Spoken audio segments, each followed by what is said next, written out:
Wherefore, seeing we also are compassed about with so great a cloud of witnesses, let us lay aside every weight, and the sin which doth so easily beset us, and let us run with patience the race that is set before us, looking unto Jesus, the author and finisher of our faith, who for the joy that was set before him endured the cross, despising the shame, and is set down at the right hand of the throne of God. For consider him that endured such contradiction of sinners against himself, lest ye be wearied and faint in your minds. Ye have not yet resisted unto blood, striving against sin, and ye have forgotten the exhortation which speaketh unto you as unto children. My son, despise not thou the chastening of the Lord, nor faint when thou art rebuked of him. For whom the Lord loveth he chasteneth, and scourgeth every son whom he receiveth. If ye endure chastening, God dealeth with you as with sons.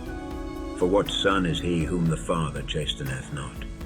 But if ye be without chastisement, whereof all are partakers, then are ye bastards, and not sons. Furthermore, we have had fathers of our flesh, which corrected us, and we gave them reverence. Shall we not much rather be in subjection unto the Father of spirits, and live? For they verily for a few days chastened us after their own pleasure, but he for our profit, that we might be partakers of his holiness. Now no chastening for the present seemeth to be joyous, but grievous. Nevertheless afterward it yieldeth the peaceable fruit of righteousness unto them which are exercised thereby. Wherefore lift up the hands which hang down, and the feeble knees, and make straight paths for your feet, lest that which is lame be turned out of the way, but let it rather be healed. Follow peace with all men, and holiness, without which no man shall see the Lord, looking diligently lest any man fail of the grace of God, lest any root of bitterness springing up trouble you, and thereby many be defiled.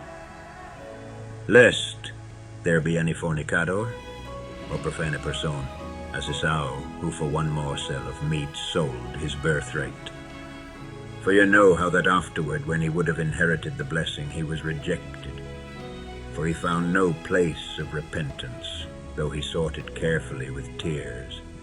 For ye are not come unto the mount that might be touched, and that burned with fire, nor unto blackness and darkness and tempest, and the sound of a trumpet and the voice of words, which voice they that heard entreated that the word should not be spoken to them any more, for they could not endure that which was commanded.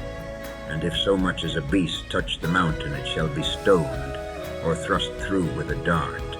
And so terrible was the sight, that Moses said, I exceedingly fear and quake.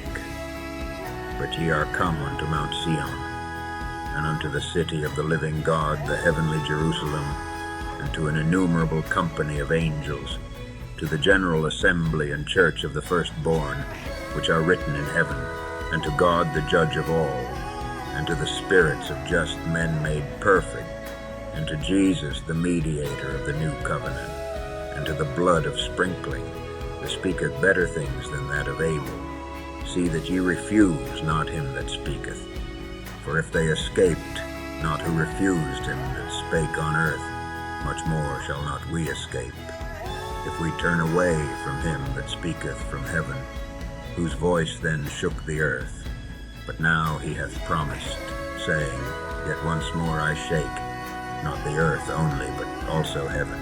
And this word, yet once more, signifieth the removing of those things that are shaken, as of things that are made, that those things which cannot be shaken may remain. Wherefore we, receiving a kingdom which cannot be moved, let us have grace, whereby we may serve God acceptably with reverence and godly fear.